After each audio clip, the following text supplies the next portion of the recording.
Të dashur miq, selam aleikum. Takohemi sot në datën 5 shtator të vitit 2020.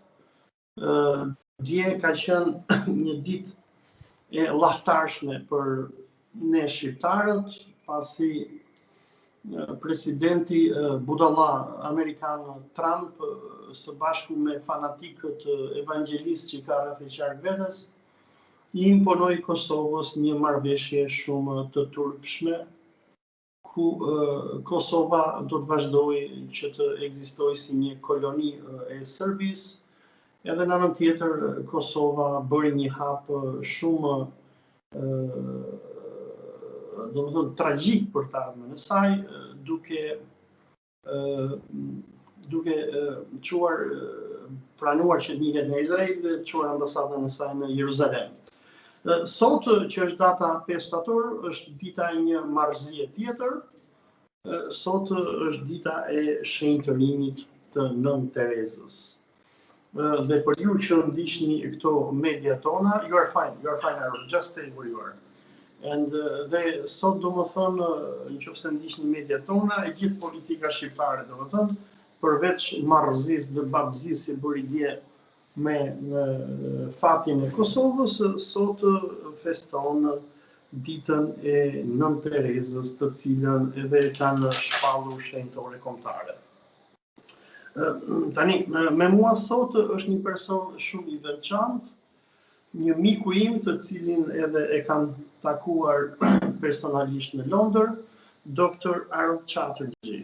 Dr. Aroup Chatterjee është me origjinë nga India, nga Kalkuta, por jeton dhe punon si psikolog në Londër, dhe Aroupi ka bërë një libër për Nën Terezën. Këtë libër unë e kam përkthyer me lejen e Aroupit, dhe botuar në vitin 2007, me titull Nën Tereza, vendimi final. Titulli original I librit është Mother Teresa, The Final Verdict, ku autori Aroup Chatterjee ka hetuar jetën, mitin e Nën Terezës dhe se si Nën Tereza u kthye në një mit të imperializmit amerikan dhe imperializmit katolik të Vatikanit, për të gënjur botën dhe për çuar botës idenë se kjo Nën Tereza është një shenjtore dhe njeri I mirë, I cili ndërsa I jepte indianëve, musliman dhe hindu një cop buk, I pagëzonte për në katolicizëm. Nën Tereza është kthyer në mit në të vendin ton Tallava, ku kryeministri Sali Ram Berisha, ku doktor Monika e Ilir Metës kryemadhja e të tjerë e promovojnë Nën Terezën si shenjtore e madhe të kombit trim dhe heroik shqiptar. Ne kemi rrugë, statuja, aeroporte që janë emëruar mbrapa Nën Terezës. Edhe pse Nën Tereza lindi në Maqedoni, dhe sipas doktor Aurel Plasarit dhe studiuesve të tjerë, ajo nuk ishte as shqiptare, por ishte vllahe, propaganda e ka kthyer atë në mit. Ne sot do të bisedojmë me Dr. Aroup Chatterjee, I cili e ka hetuar personalisht në Kalkuta këtë networkun apo rrjetin e Nën Terezës, dhe ai do të na tregojë, kuptohet në anglisht për ata që dinë anglisht, se kush ishte Nën Tereza. Mr. Chatterjee, Dr. Chatterjee, thank you for coming on my show. Thank you very much. Today, Can I just say the current edition of the book is called Mother Teresa, The Untold Story. It's a different publisher. They've changed the title a little bit. Okay, so you have made a new version. Yeah, right? yeah. It's the new editions are going on for about 3 or 4 years now, 3 or 4 reprints. So it's called The Untold Story. Anyway. Okay. I just made an introduction about you to the Albanian public. I showed to the Albanian public how you have investigated Mother Teresa, and you came with this book, Mother Teresa, The Final Verdict, which I have translated in 2007 and published in Albanian. and I was explaining to the Albanian public how the myth of Mother Teresa was constructed in the West. Now, you have been somebody who have investigated and followed Mother Teresa a lot. I would like you to explain who was Mother Teresa, but I have just a request before you start. If you can come a bit closer, yeah, if you can stay there. And I think you open a light somewhere. Can you switch it off? The light that you have in the top is enough. Is that okay? Yeah, I think it's better like this. Okay. So yeah, and if you can look towards the camera, yeah. Okay, so if you can tell us, no, you know what? Can you open the light again? The light that you had. Can you switch it on again? Yeah, but just stay where you are. Yeah, just switch. Yeah, you're perfect there. So, can you tell to the Albanian public who Mother Teresa was, please? Well, she was a nun.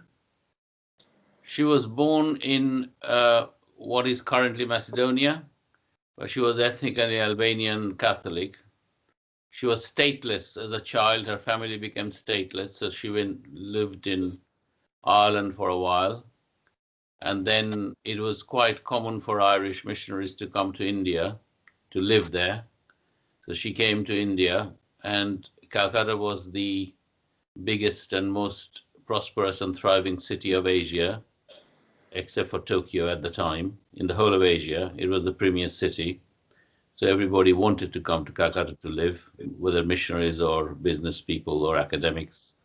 So that's why she came to Calcutta. She didn't come to Calcutta to do charity. She came to Calcutta to live as a nun, and then she became a charity worker by accident. Why by accident? What happened? Well, it wasn't quite by accident, because when India was divided, she saw a lot of poverty on the streets of Calcutta because the state of Bengal was divided.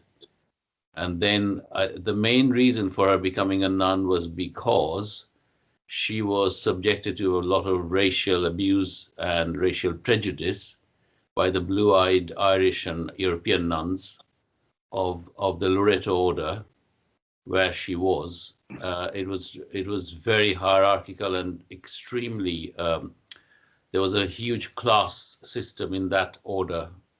Probably there still is, and the top nuns were all European and extremely pale. And Mother Teresa was constantly subjected to slights and insults as an Albanian, and she decided to leave almost, but obviously she couldn't leave because she had taken the vow.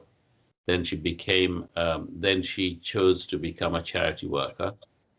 And I cannot say that when she first took that vow to become a charity worker and founded the Missionaries of Charity, that she did, there was any a subterfuge or any kind of deviousness in that. She was genuinely motivated to do good to people. But within about 10 years, when she was discovered or invented by BBC and Malcolm Muggeridge, who was a very, how can I put it, very negative person, a very prejudiced, racially prejudiced, anti-Semitic, extremely right-wing presenter called Malcolm Muggeridge discovered her, and from then on, her slide started into very low level of operation and high level of publicity. Who was this Malcolm Muggeridge? Malcolm Muggeridge was ultra right-wing BBC. Well, not only BBC. He was a presenter, writer, TV personality who wanted to promote white Christian superior, white Catholics. He was originally Church of England, but he converted into Catholicism. So he wanted to promote a view of the world, which is that the barbarians and the brown and the black races are going to be civilized by white Catholics. And that was his message. He also was a huge anti-Semite. He was against, he didn't think that the Holocaust was that bad. He was politically extremely right-wing. He thought that the sufferings in Hiroshima and Nagasaki had been exaggerated. They were not too bad. So this is the sort of man who invented Mother Teresa and brought her to the world and campaigned for her Nobel Peace Prize. We know in Albania that the brother of Mother Teresa was a fascist officer who served to Mussolini. And in Albania during the Second World War, we had a good part of the Catholic clergy, people like Father George Fischta, who supported Hitler and even justified the Kristallnacht, the massacre that the Nazis did against the Jews. Do you see any connection from the background of the familiar fascist background of Mother Teresa and her connection with Magarić? Yes, definitely. I think the Magarić belonged to the same mindset. He belonged to the same religious and theological attitude. And Mother Teresa belonged to that brand of Catholic. She wasn't a racist, I have to say. And she wasn't educated enough to know about Holocaust even, or anti-Semitism. She was quite a poorly educated lady, not very well informed. But her brand of Catholicism belonged to that brand, which Pope Pius XII. The family background obviously fits in very nicely. I think her brother was in the army of King Zog or somebody. Yeah, but he served to Mussolini as well. Mussolini as well, yeah. Italy. Yeah, I mean that's obviously quite expected from the family type of background she comes from. And then her extreme opposition to contraception and abortion, that also fits in with that. So, and Magarić may or may not have known about this background, but I'm not surprised that the two of them had a bond, because they belong to the same brand of faith. And now here in the Balkans, we have some Catholics who have very extreme supremacist ideas. They look down upon the Muslims and Orthodox Christians. They perceive us as traitors of Catholic Christianity, as less civilized, and they have a reconquista mentality.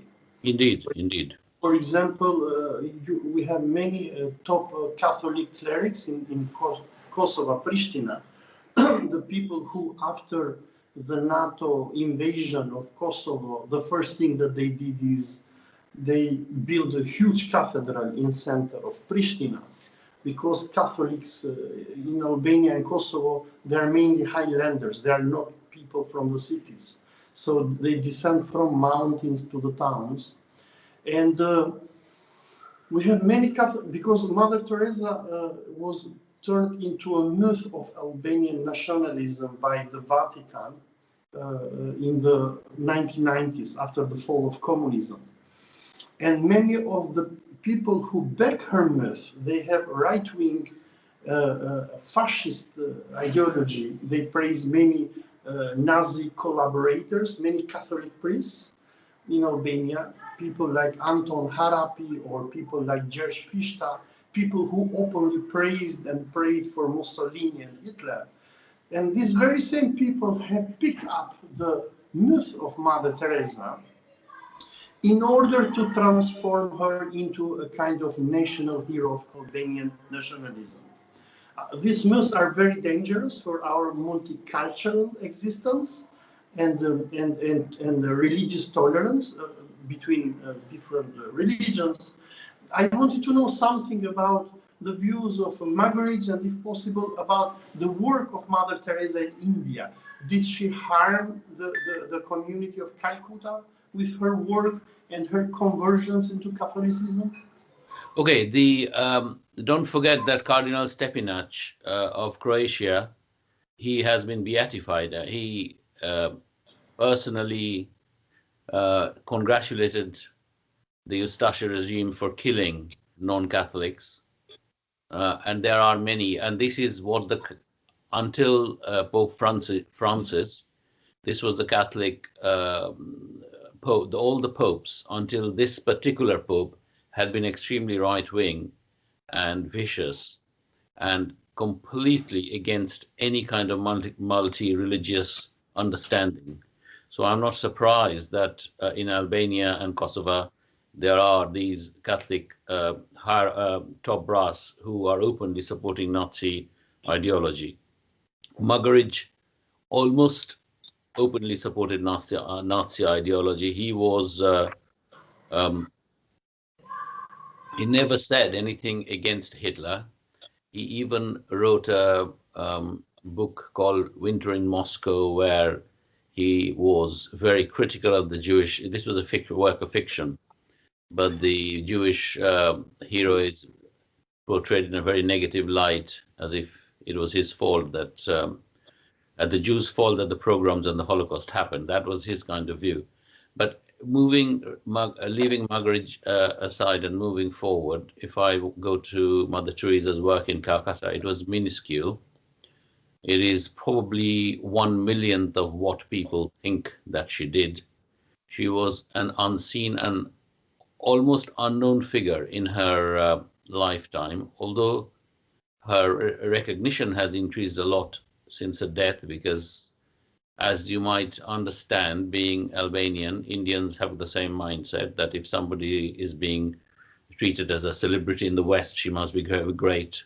Although we know nothing about her, but she has to be great because she's got the Nobel Prize and she's a darling of the West.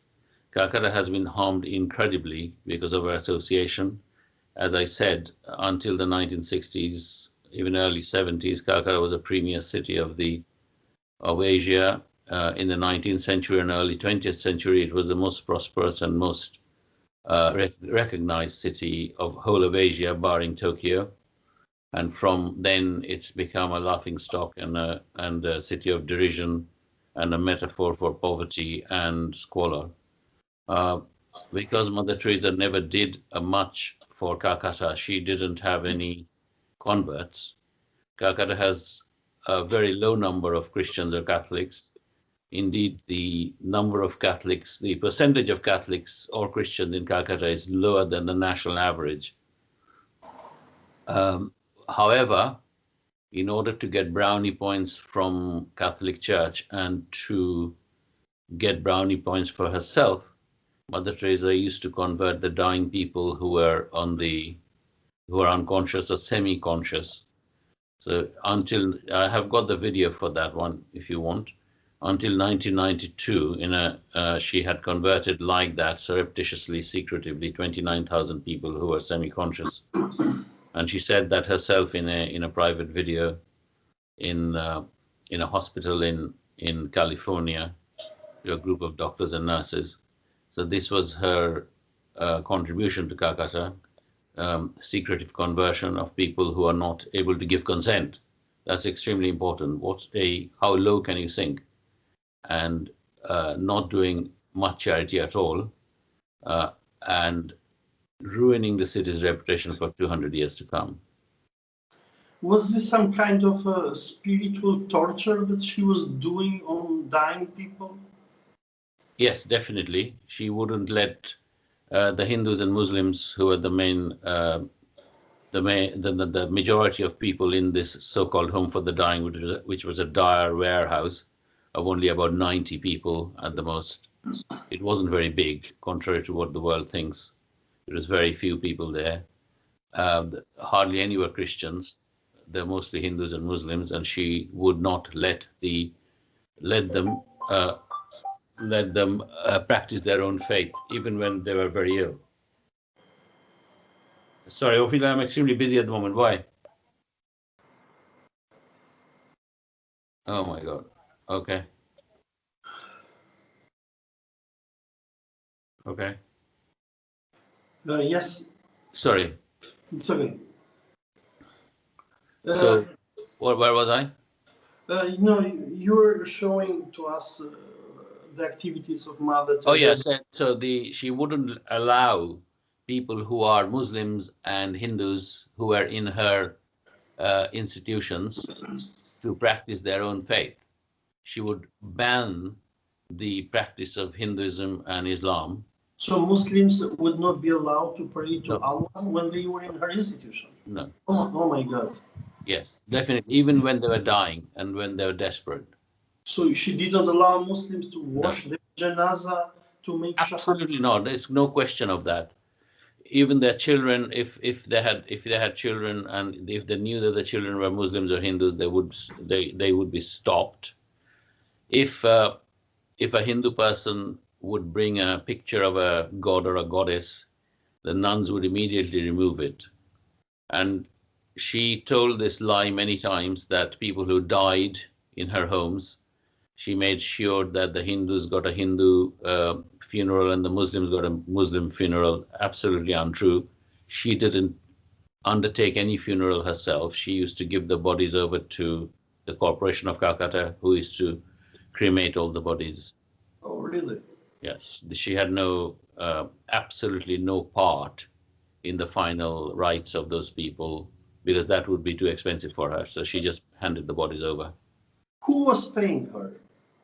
Everybody, all over the world. She got money from all the American right wing, all the crypto fascists, the biggest financiers in the world, and lots of ordinary people were paying her. I've seen that some dictators backed her as well. Yes, the dictators of South America, Haitian dictators were paying her. I'm sure Pinochet paid her a lot of money. So she got money from various sources. She got money from Charles Keating, a lot of money, millions in those days, who was at that time the biggest fraudster in American history. Charles Keating gave her his private plane to go from A to B. So this was money was not a problem. You show in your book that the conditions in her homes for the sick were really horrible, while she herself had the first-class treatment, staying in best hotels. Could you elaborate a bit on this? She didn't stay in hotels. Usually she stayed in one of her nunneries when she traveled. But she did stay in the White House many times because Ronald Reagan loved her. But she had the best treatment in the best hospitals in the world. She had Scripps Clinic in La Jolla, California, was one of her favorite hospitals. Then the Gemelli Hospital in Rome, another very posh and plush hospital. She used to be quite a lot. But her homes were so bad, so poorly, the conditions were so desperately bad that it's difficult to explain. I mean, I grew up in India, so I know how the standards are very poor there for poor people, even for middle class people. But even I was shocked and horrified. I mean, there was no reason to reuse needles in her so-called hospice. She did that on principle. In the orphanage, they would often sleep 8 babies in one cot. Those toys were practically banned. Children were often chained to the cots with ropes. Can you believe this? And if somebody donated toys, lots of people did donate toys actually. The nuns would sell them in the open market in Calcutta. And lots of things like food, grains, cereals, clothes, toys, they were quite openly sold in the second-hand market in Calcutta. In your book, you mention how Vatican asked people to write a novel for her. Can you elaborate on that? Sorry, write what for her? A book about her. You have one of the... No, when the Vatican. Yeah. The Vatican asked people to send in... to write books on her. The Vatican didn't ask people to write books on her, no. All right. Now, Vatican... Sorry, go on. Yeah, how was her relation with the Vatican? Very good, actually. Sorry? Very good, especially under Pope John Paul II, who was a very right-wing crypto-fascist, anti-left pope. Don't forget the pope, this particular pope actively shielded pedophile priests, such as Martial Maciel, who was a serial pedophile and who had wives in various countries, and he was also a money launderer. So Martial Maciel used to launder money for the Catholic Church. And this is the sort of people that Pope John Paul II loved. And Mother Teresa fitted into that group. Mother Teresa also actively shielded a priest called Father Maguire, who was he is now a convicted pedophile. But when Maguire was charged with pedophilia, Mother Teresa wrote a letter saying that he should be forgiven and he should go back to priesthood. So this is the sort of company she kept, and this was her life view, that if you are a good Catholic and you follow the Catholic Church's advice and its catechism, then anything you can do is okay, because no worldly crime should be considered a crime if you're a good Catholic. In 1990s, CIA brought Mother Teresa to Albania to talk with Ramiz Alia, at the time the head of the communist state of Albania. She came to Albania probably with a message. The Americans were in their push to destroy the socialist system throughout Eastern Europe and to bring the death and destruction that they brought to us. For example, you guys in UK, in London, you know that Albanians are the top criminals and drug dealers throughout Western Europe. And this, in a way, is a byproduct of the capitalist system that was imposed on us by the West. And Mother Teresa was very instrumental on destroying socialism. Absolutely. Like Pope John Paul II, Yes. They were crusaders against socialism. Today, Albania lives in poverty. We have a destroyed healthcare system. Albanians have no jobs. And moreover, Albania has been turned into a base of crime and international terrorism by the Americans, by the way. We host a terrorist organization here in the country called Mujahideen al-Halq. And all these changes and the loss of independence and prosperity of Albania started with Mother Teresa. I absolutely agree. Because she wasn't a charitable figure at all. I consider her a religious and a political figure. And you are absolutely right that the conspiracy to bring down the socialist bloc, for good or bad, I think there was some good case to bring it down. But the main figures in that were Ronald Reagan, Margaret Thatcher, John Paul II, and Mother Teresa, which I can understand if she said, look, I am not a charity person. I am a religious and a political figure, and I work to do these things. And if the world knew that that's what she was doing, but she has this saintly, charitable garb or a cloak, which I cannot understand, when you are absolutely right that she was instrumental in making sort of terrible changes.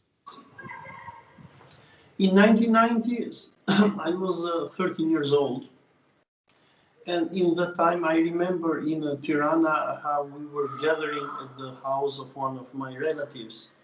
And of course, we were very critical to the regime of Ramiz Alia.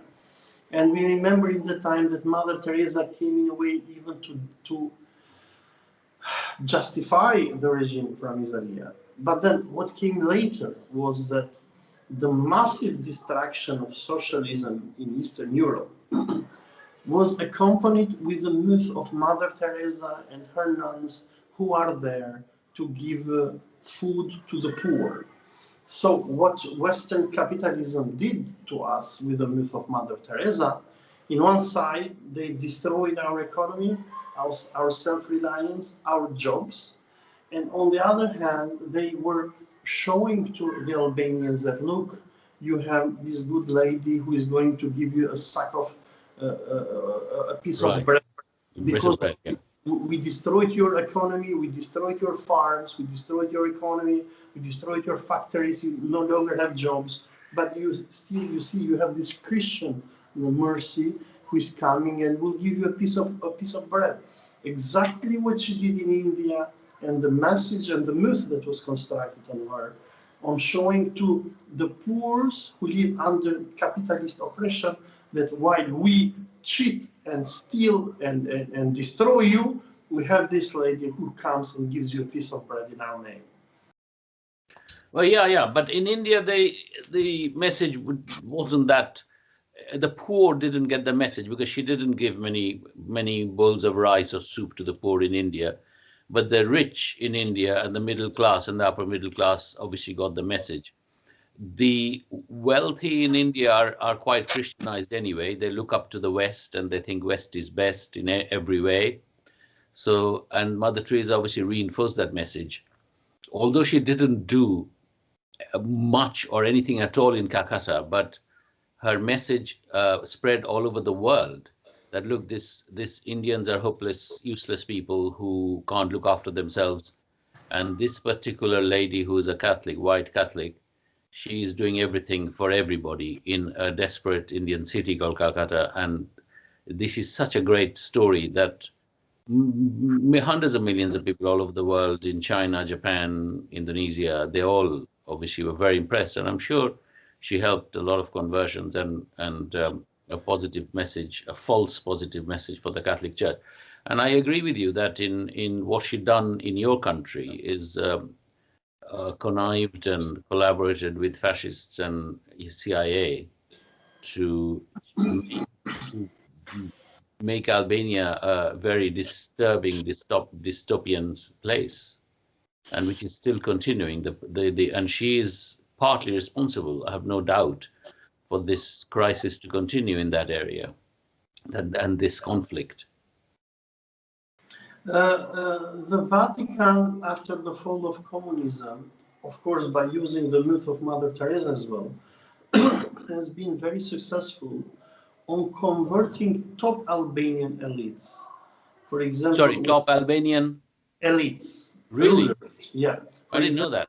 Yeah, we have the president Ilir Meta, who comes from a Muslim background, whose whole family has converted into Catholicism. We have the Prime Minister Edi Rama, who comes from a Christian Orthodox background. Really? Whose whole family has who have converted into Catholic. We have many top ministers and politicians who come from Muslim or Christian Orthodox background, who, because the myth of Mother Teresa has been used a lot by the Vatican, they have converted themselves into Catholics. And the idea that Vatican tries to promote in Eastern Europe, but in particular in Muslim majority Albania and Kosovo, is that if you guys want to embrace the West, you have the West comes through Mother Teresa and through the Vatican. Why? We know that this is not the story. I mean, we know that the West, since the time of Renaissance, they have told bye-bye to the medieval ideology of the Catholic Church. But the myth of Mother Teresa is used here a lot to convert many criminals that we have in here and rulers into Catholicism, because they believe that through the myth of Mother Teresa, they will be more accepted in the West. We have almost the same dichotomy that you have in India, where, as you explained, many rich Indians, they think that for them to be accepted by the West is to go through Christianity. No, it's not true. That is not true. In India, nobody would convert. They would love Catholicism. They are in love with Catholicism. They send their children to Catholic schools, which are very expensive. They're called convent schools. In these schools, children are forced to pray to Jesus every single day, almost, or every single day, actually. But this is conversion, what you're saying. Well, they remain Hindus, but they do all these things, and they call these priests fathers and these women mothers, because Indians do not have a lot of self-respect. They don't mind that. but they don't officially convert, no. But I do think that if Mother Teresa was doing a lot of charity in Calcutta itself, the number of Catholics would have been much, much higher, and a good number of people would have converted. But as I said, the percentage of Catholics in Calcutta keep falling, and it was very low in Mother Teresa's lifetime. But I think in your country, the conversions of these top elite families is probably because they want to be accepted in the United States, which is a very religious country, and which views religion as something of it's part and parcel of a person's entity, whereas in Western Europe, religion is very much a non-issue, and nobody bothers about it. But yes, you're quite right that Mother Teresa must have pushed her myth has pushed the people to convert, and they have to be accepted in US and NATO and all that. Can you tell to the Albanian public some top myths that exist about Mother Teresa but which are not true? Well, I would say that the most things I would say to Albanians is that come to Calcutta and see how small her organization is, and the biggest buildings that Missionaries of Charity has are actually nunneries to train nuns. Go to if they contact me, I can give them contacts, and they can go to about 20 slums in Calcutta and spend whole days in each of the slum. And if they can see a single Mother Teresa nun in a single slum, they can write to me, and I'll say sorry, and I'll treat them to whatever they want. A good Indian meal. Okay. If Mother Teresa used to say repeatedly that her nuns are always out in the streets of Calcutta day and night, it's a law in the organization not to be out after dusk, after 5 or 6 p.m. They would, even if there's a fire, they wouldn't come out. I challenge any Albanian to go to Calcutta, find a beggar or somebody lying on the street begging, to ring the Missionaries of Charity to come and pick them up and see what happens. They don't have even the system of doing that. Mother Teresa used to go around the world and tell people thousands of times that she goes around the city picking up people.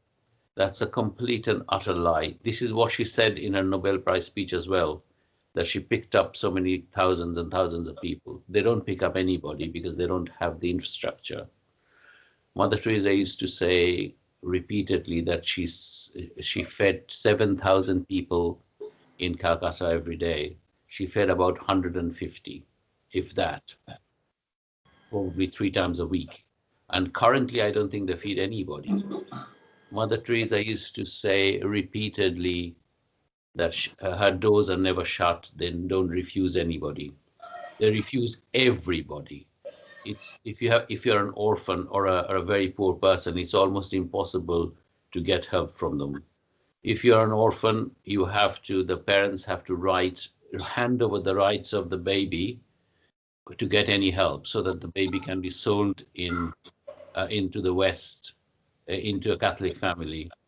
And she used to do routinely. It was so routine and so common that it wasn't even news.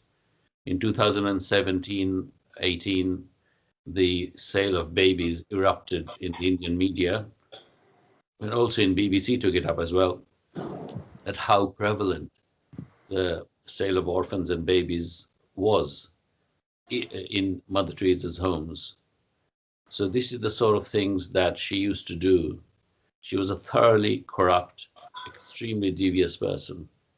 There's one case which was of a particular man, a Belgian man, who was adopted as a child in Calcutta, and he used to go back to Mother Teresa's homes in Calcutta frequently to find his sister, who he thinks is still alive.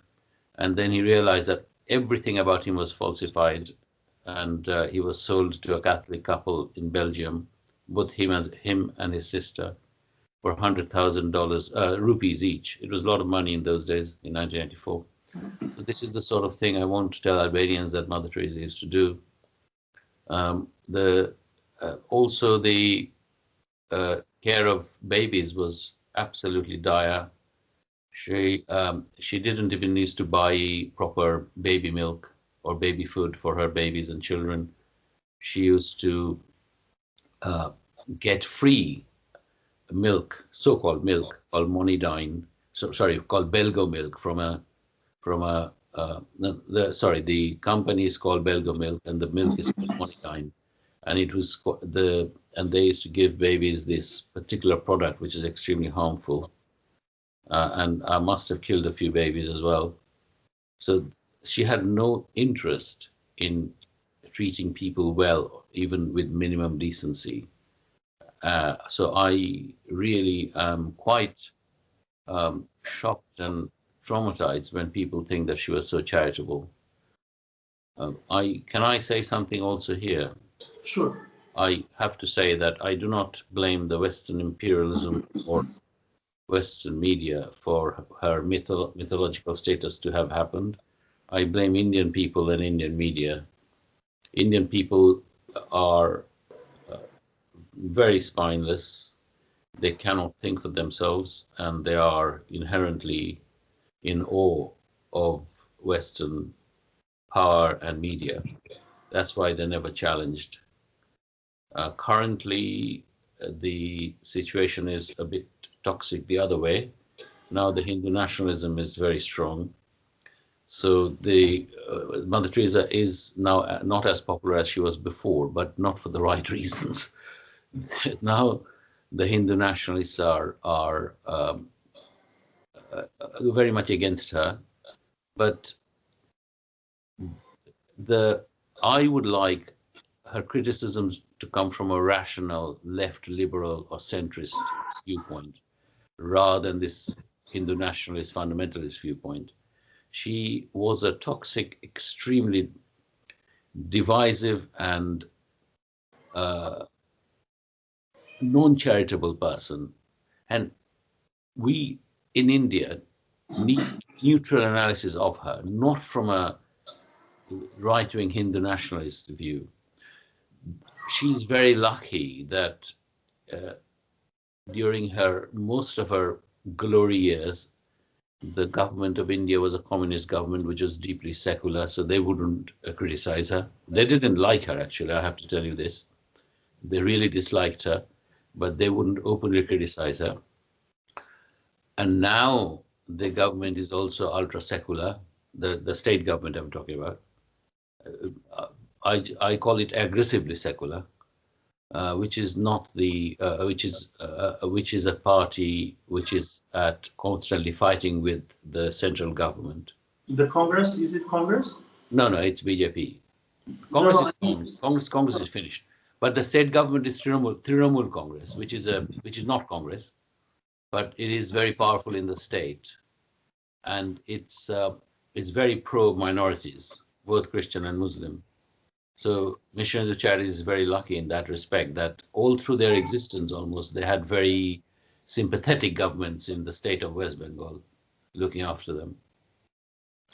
Aroup, now I want to have your final thoughts on the process of canonization of Mother Teresa. During the Cold War, she was used by CIA, by the West, to tell and to show to the rest of the world that, look, the West is capitalist, but we give you a piece of bread with this fake clown of Mother Teresa. Now, after the fall of communism, we had a big offensive by Vatican in the Balkans among the Albanians, telling to Albanians that Mother Teresa is the woman that you should follow, even though she spoke no Albanian. And many academicians here claim that she was not even Albanian. She was a Vlah from a Romanian originally, from Macedonia, who claimed to be Albanian. Now, what is happening with us nowadays in the Balkans, in Albania and Kosovo, we have small kids in the schools who are being brainwashed We have pictures and statues of Mother Teresa in almost every state institution here. In our school textbooks, little kids are taught that Mother Teresa is our holy national saint. And I mean, a crook like she was, an imposter like she was, who built her myth thanks to the CIA during Cold War. Now the Vatican has canonized her, and she's hanging over the head of the Albanians. Absolutely. So now, even now that she's dead, she keeps on deceiving people with her fake image. So, any thought on this before? Well, when she was beatified, which is the first step in becoming a saint, you become a blessed. Monica Bestra was the woman. They chose a woman from an interior Indian village in West Bengal itself, about 250 miles from Calcutta. Actually, I went to meet her anyway. So every month she used to change the story. 1 month she would say that I was cured by the medal, and then she would say that, no, I was cured by medicines. Then her husband would say, look, I was cured by medals. My wife was cured by medicine. Then next month he would say, no, she was cured by Mother Teresa. So it all depended on how much money the Catholic Church was giving them. They also gave them some land opposite. When I went to see her, she was sticking to the line that Mother Teresa actually cured her. Then I met her son, a grown-up son, who had cancer of the jaw. Half of his jaw was missing. So I asked him, Mr. Murmu, what happened when your mother was, obviously you are saying that your mother is saying that she was cured by Mother Teresa's medal. So did you try the medal to cure yourself? And he said, yes, we did try a lot. We did try the medal. We tried Mother Teresa's hair and nails and all that we have. Nothing worked. So I had to go and get chemotherapy and radiotherapy. And that's what cured me. So this is the story of Monica Bestra, who was allegedly cured by Mother Teresa. The story that she was cured by any miracle was refuted by the West Bengal government, the health minister at the time, and all the doctors that treated her. So after this, the Catholic Church thought that, well, for the canonization, for step 2 of the saint making, we are not going to use any Indian, we're going to use a Brazilian. So they found this Brazilian man who apparently had 14 cancers in his brain, and he was going to the hospital, and suddenly his wife changed the route and went to a church and prayed to Mother Teresa, and within 10 minutes all the 14 cancers vanished. But this man keeps a very low profile, and unlike Monica Bestra, you wouldn't find this person, and nobody knows where he lives. And during the canonization in Rome, he came out for about 10 minutes, and then he was quickly bundled inside, and he disappeared. And he has disappeared from public view since then. So this is another fraud story of the saint-making process. For those people who believe in miracles of Mother Teresa, Aroup, I would like to thank you very much for coming on my show. I want to remind my Albanian viewers to have a look at the book that we have translated from you, where you have done a great job on exposing the fraud of Mother Teresa. Thank you very much, and have a nice day. I hope to see you in Albania soon. Yeah, come to Albania. If you come, maybe you'll be inspired to write another book on the deeds of Mother Teresa. After I might become a Catholic. And I'll send you to many state institutions, and probably even to our president and prime ministers who intellectually they're not very smart. And maybe I'm gonna introduce you like an author on Mother Teresa, and they'll be so happy to receive you, because they don't read books, and they'll think that you are one of those idiots who worship Mother Teresa, and it will be a great surprise, and we can have a new book together. Aroup, thank you very much. See you in London. Yeah. Bye bye. Bye. Ciao.